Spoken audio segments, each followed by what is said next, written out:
Everyone, welcome back to लक्ष्य मार्ग। मेरा नाम है रौनक और आज हम लोग आ गए हैं एक नया वीडियो लेकर। जैसा मैंने प्रॉमिस किया था, the part 2 of sole proprietorship. I hope आपको पिछला वीडियो अच्छा लगा होगा, आपने खुद भी देखा होगा, अपने दोस्तों को भी शेयर किया होगा।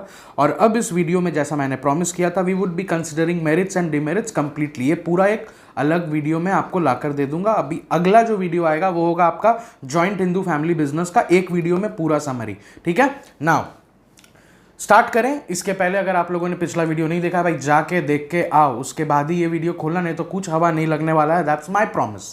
ठीक है, तो आइए बिना देर किए इस वीडियो को शुरू करते हैं।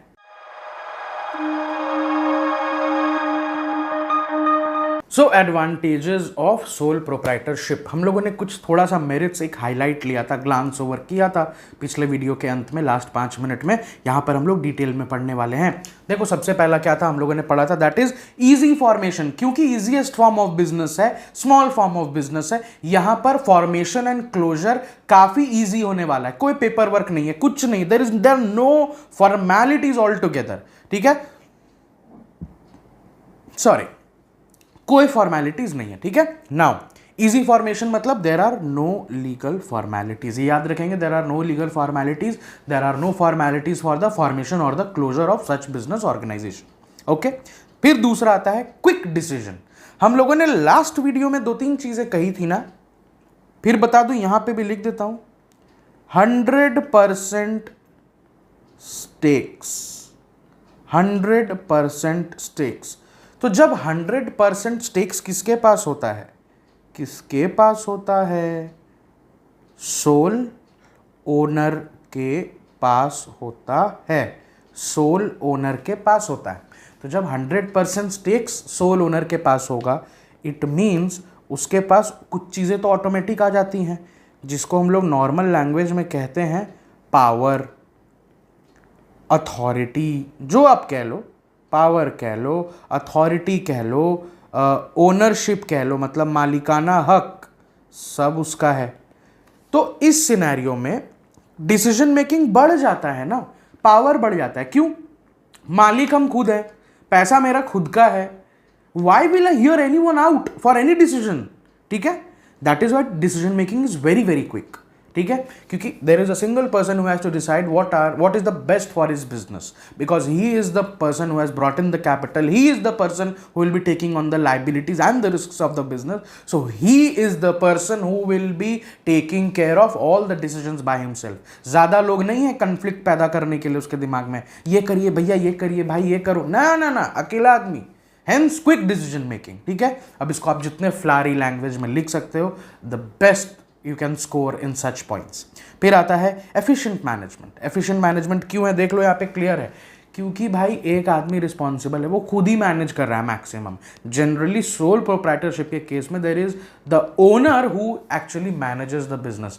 तो भाई जब वो खुद मैनेज कर रहा है तो there are very less chances कि बिजनेस में कुछ इधर उधर होने के चांसेस है या कुछ अनसर्टेन हो जाने का चांसेस है, क्योंकि everything is under his control. तो जब उसके खुद के कंट्रोल में, खुद अपने बिजनेस को थोड़ी नुकसान पहुंचाएगा या पहुंचाना चाहेगा। Okay, hence it is efficient.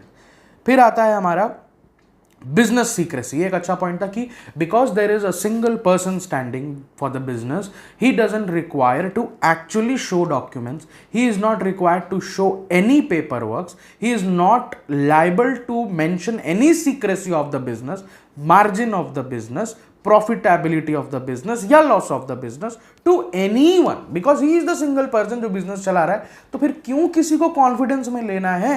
Hence the business secrecy is maintained. Okay, फिर आते हैं अगले लाइन पे, बेटर पर्सनल कॉन्टैक्ट्स। ये पॉइंट देखो भाई, बड़ा अच्छा है। तब तक मैं थोड़ा आई जस्ट पानी पी लूँ, मेरा थोड़ा गला जस्ट अब वेवी हो रहा है, तो इट्स प्रॉब्लम। ठीक है, आप जस्ट स्क्रीनशॉट ले सकते हो, देख लो। टिल देन 2 मिनट का ब्रेक। हाँ,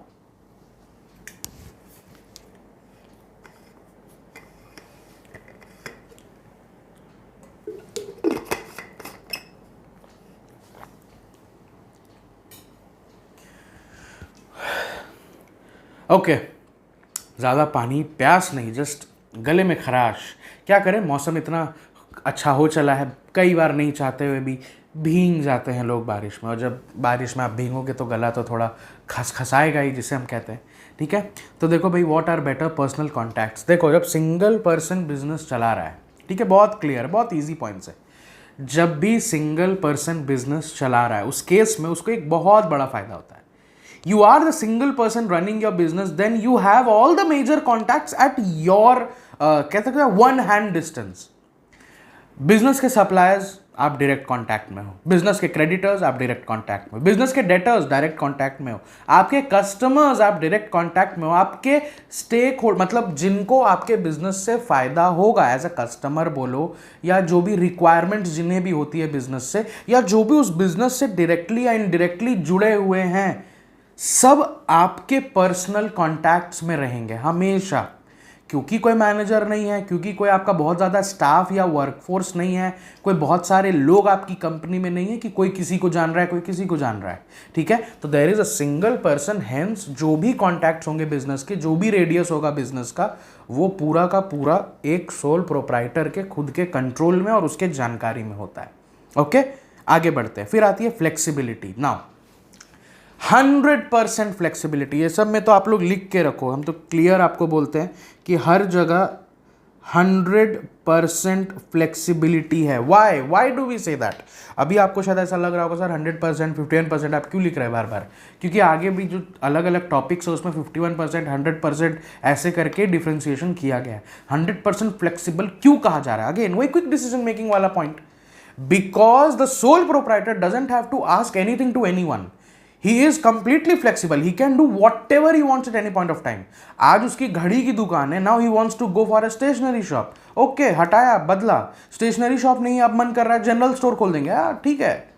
सिंगल पर्सन, आज उसको मन कर रहा है कि 30% ऑफ कर दे रहे हैं, आज मन कर रहा है 10% ऑफ कर दे रहे हैं, आज मन कर रहा है एक पे एक फ्री। Okay, you can do sir whatever you want, because the business is 100% flexible to the person who has 100% stakes in the business. पैसा उसका, उसको जो मन करेगा वो करेगा, आप कौन है बोलने वाले, है कि नहीं? तो यहां पर लिखा हुआ भी है, the sole trader has no necessary to ask about the changes in the running business.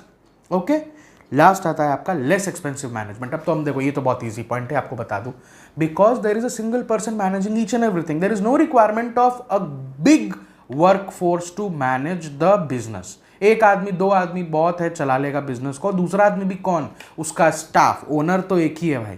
तो उस केस में जो आपका मैनेजमेंट है, मैनेजमेंट चलाना, बिजनेस चलाना इज क्वाइट लेस एक्सपेंसिव, ऐसा कहते हैं चीपर, ठीक है। नाउ मूविंग अहेड, 2-3 पॉइंट्स बस बच गए, ये बहुत इजी है, जो कि है लोन फैसिलिटीज। अब देखो, लोन फैसिलिटीज बड़े इजीली आपको लोन मिल जाते हैं। हाँ, जबरदस्ती बहुत ज्यादा लोन नहीं मिलेगा, बट लोन्स आपको मिल जाएंगे। क्यों मिल जाएंगे? आप कहोगे सर सोल प्रोप्राइटरशिप तो बड़ा छोटा बिजनेस है, तो लोन कैसे मिल जाएगा? मिल जाएगा, मिल जाएगा। यहां पर देखो एक अच्छा सा वर्ड लिखा हुआ है, ड्यू टू अनलिमिटेड लायबिलिटी। बताया था ना पिछले वीडियो में what is the meaning of unlimited liability. नहीं देख कर आए हो तो देख कर आओ, और जो नहीं देख के, चलो आप पे इतना वो हम निर्मम नहीं होंगे, आप लोगों को बता दें, unlimited liability is when the business is not able to meet its expenses या debts या liabilities, the sole proprietor has to sell his personal assets, even his personal assets, to clear off the debts of the firm, ठीक है।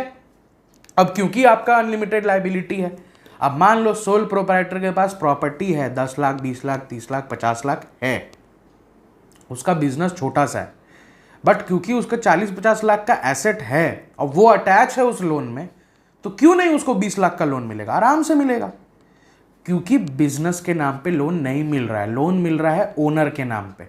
तो अगर owner के पास assets हैं तो उसको कोलैटरल रख के उतने पैसे मिल जाएंगे।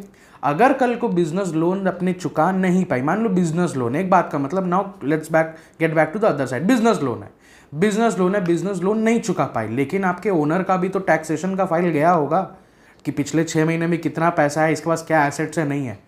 अगर बिजनेस नहीं चुका पाई तो वो ओनर को अपने एसेट्स बेचकर वो पैसे दे दिए जाएंगे, तो वो क्यों नहीं उसको बड़ा अमाउंट का लोन मिलेगा, ठीक है।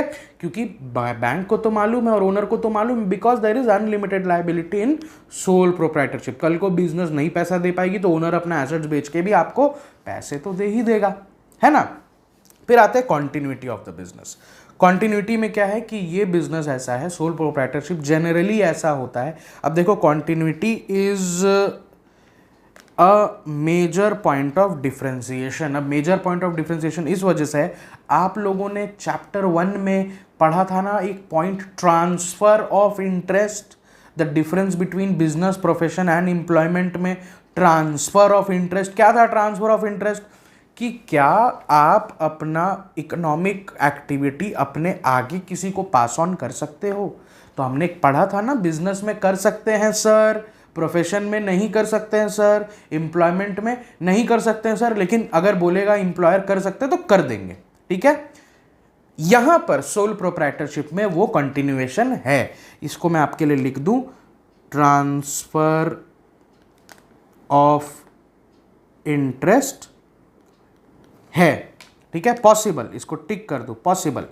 ठीक है, क्योंकि ट्रांसफर ऑफ इंटरेस्ट यहां पे हो जाएगा, बाप का प्रॉपर्टी बेटा को ट्रांसफर हो जाएगा, पिता का प्रॉपर्टी पुत्र को ट्रांसफर हो जाएगा। ओके, अगला आता है, लास्ट है हमारा, prevention of concentration of wealth.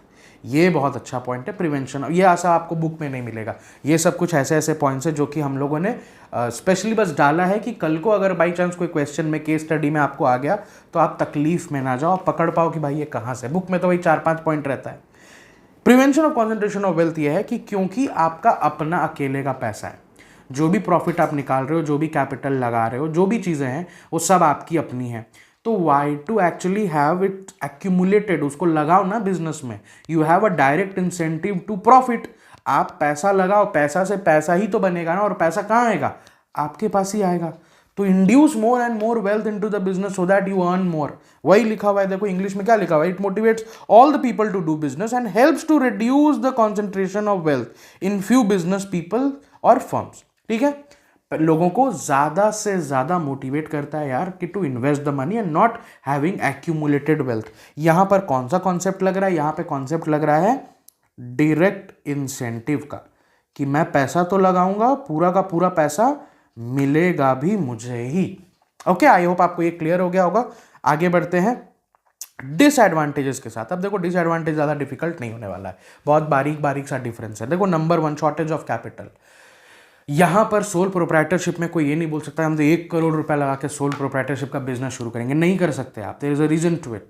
एक सिंगल इंडिविजुअल को बहुत ज़्यादा लोन नहीं मिलेगा, एक छोटे से फर्म को, सोल प्रोप्राइटरशिप फर्म को बहुत ज़्यादा लोन्स नहीं मिलेंगे, because you have limited capital, you have limited capacity to start the business. ठीक है, कोई बहुत ज़्यादा लोग नहीं है कि आप 5 लोग नहीं है, पार्टनरशिप जैसे या जॉइंट स्टॉक कंपनी जैसे आपके पास 50 शेयर होल्डर्स, 20 शेयर होल्डर्स नहीं है कि सबका पैसा आप अटैच कर दो, नहीं, एक आदमी है, हेंस लिमिटेड कैपिटल है। लिमिटेड कैपिटल मतलब limited capacity, hence the capital that you would be having to start the business is also very very limited। ठीक है, शॉर्टेज ऑफ कैपिटल का ये पॉइंट है। दूसरे पे आते हैं, रिस्क एंड अनलिमिटेड लाइबिलिटी। ये तो मैंने कह दिया था भाई, अनलिमिटेड लाइबिलिटी क्या है, I just skip this because unlimited liability का क्या पॉइंट है? पहली बात की सोल रिस्क बियरर है, the owner is the sole risk bearer. कुछ भी होगा एक ही आदमी पे पूरा का पूरा गाज गिरेगा। ठीक है, और दूसरी बात, अगर बिजनेस अपनी लाइबिलिटीज मीट नहीं कर पाती है, रिस्क्स को नहीं टैकल कर पाती है, in that case the owner has to sell even its personal assets to clear off the debts of the firm. ठीक है, बहुत क्लियरली हम लोगों ने पढ़ लिया है 2-3 बार। फिर आता है लैक ऑफ मैनेजमेंट एबिलिटी। अब हम लोगों ने तो बार बार कहा कि ज़्यादा लोग नहीं है बिजनेस में, एक ही आदमी मैनेज करेगा, एक बहुत होगा तो स्टाफ रख लेगा, ज़्यादा उसको कॉम्प्लिकेटेड नहीं करना है अपने बिजनेस को। लेकिन यहीं पर एक पॉइंट भी तो आता है कि यार ज़्यादा आदमी नहीं रखोगे, अच्छा मैनेजर नहीं रखोगे, ज़्यादा स्टाफ नहीं है, कैसे मैनेज करोगे आप बिजनेस? एक आदमी सब कर लेगा क्या? How is it possible? How is it possible? ठीक है, तो लैक ऑफ मैनेजरियल, यहां पे लिखा है एबिलिटी, मैं कहूंगा lack of managerial capacity as well. How much will you do? आप ओनर हो, आप कर रहे हो, I can understand, but how is it possible that you will be able to tackle each and everything? It's not possible. Okay, फिर आता है अगला पॉइंट, ये आता है आपका weak bargaining powers. Weak bargaining powers, और अगला है आपका absence of large scale buying and selling. अब देखो वीक बार्गेनिंग पावर क्यों है, ये बहुत इंपॉर्टेंट है क्योंकि ये दोनों पॉइंट एक्चुअली में इंटरकनेक्टेड है। वीक बार्गेनिंग पावर इस वजह से कह सकते हैं क्योंकि आपका लिमिटेड स्केल का बिजनेस है sir, to be very honest आपका लिमिटेड स्केल का बिजनेस है, एक लिमिटेड कैपिटल है, एक लिमिटेड परसुएशन पावर है आपके पास, आप किसी को बहुत ज़्यादा इंसेंटिफाई कर भी नहीं सकते। Let's say there is a wholesaler, ऐसा नहीं है कि कोई होलसेलर को एक सोल प्रोप्राइटर कभी ये कह सकता है बहुत ज़्यादा कि if I will not be purchasing goods commodities from you, you will be having a very big loss. कितना लॉस, हाउ मच, ठीक है, ज़्यादा नहीं है, हो सकता है वो भी सोल प्रोप्राइटर ही है, उसकी भी अपनी कैपेसिटी है, but on the hierarchy chain a wholesaler is on a greater side than a retailer. तो एक single retailer can not actually has a greater bargaining power, he has to talk to anyone with a limited capacity of bargaining power. वो बहुत ज़्यादा induce या persuade नहीं कर सकता, okay क्योंकि उसकी बाइंग कैपेसिटी बहुत कम है। अब देखो रिलेटेड कैसे है, आपकी बाइंग एंड सेलिंग कैपेसिटी बहुत लिमिटेड है। देखो छोटा दुकान है, छोटा पैसा है, कम लोग मैनेज कर रहे हैं, इसका मतलब है कि सामान कितना बिकता है वो भी बहुत लिमिटेड है। देयर इज बहुत ज़्यादा सामान कभी भी आपका सेल आउट नहीं है, या आप कहीं से भी बहुत ज़्यादा सामान या गुड्स जिसे हम कहते हैं स्टॉक आप ज़्यादा परचेज नहीं करते हो, ठीक है। बहुत लिमिटेड कैपिटल, बहुत लिमिटेड क्वांटिटी में ये काम हो रहा है, ठीक है। तो these were some disadvantages of sole proprietorship, जो कि आपके बुक में कुछ होगा, कुछ नहीं भी होगा। I am telling you on the pre and की बुक में सब कुछ नहीं होगा। कुछ पॉइंट्स हमने ऐसे डाले हैं जो कि केस स्टडीज में आ जाता है, तो उसको भी डाल दिए। जैसे वीक बार्गेनिंग पावर वाला आप मैक्सिमम के बुक में नहीं है, ये तो actually I got hand of the case studies अभी 1 महीने पहले, तो मेरे को ध्यान में था तो मैंने उसको पीपीटी में इसमें डाल दिया, क्योंकि उसमें वीक बार्गेनिंग पावर के थ्रू आइडेंटिफाई करना था कि ये कौन सा बिजनेस हो सकता है, ठीक है। तो it will be sole proprietorship. तो आप लोगों को भी इसको ध्यान रखना है। अगर जिसको लेना है स्क्रीनशॉट ले लो, I will just be pausing for a moment. इसका स्क्रीनशॉट आप लोग ले लो, यस इसका भी ले लो एडवांटेजेस, इसका भी स्क्रीनशॉट ले लो,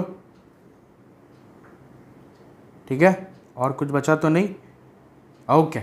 सो आई होप आपको ये वीडियो अच्छा लगा होगा। मुझे लगता है कि अगर आपको ये अच्छा लगा है तो अपने दोस्तों को शेयर करो, लाइक करो, कमेंट करो, कोई फीडबैक हो, सजेशन हो, कोई स्पेशल सेगमेंट हो जिसका आपका रिक्वायरमेंट है, टेस्ट्स आ रहे हैं, कुछ भी है तो do mention email, we will be bringing the best that we can, okay. Thank you so much, thank you for watching Lakshya मार्ग।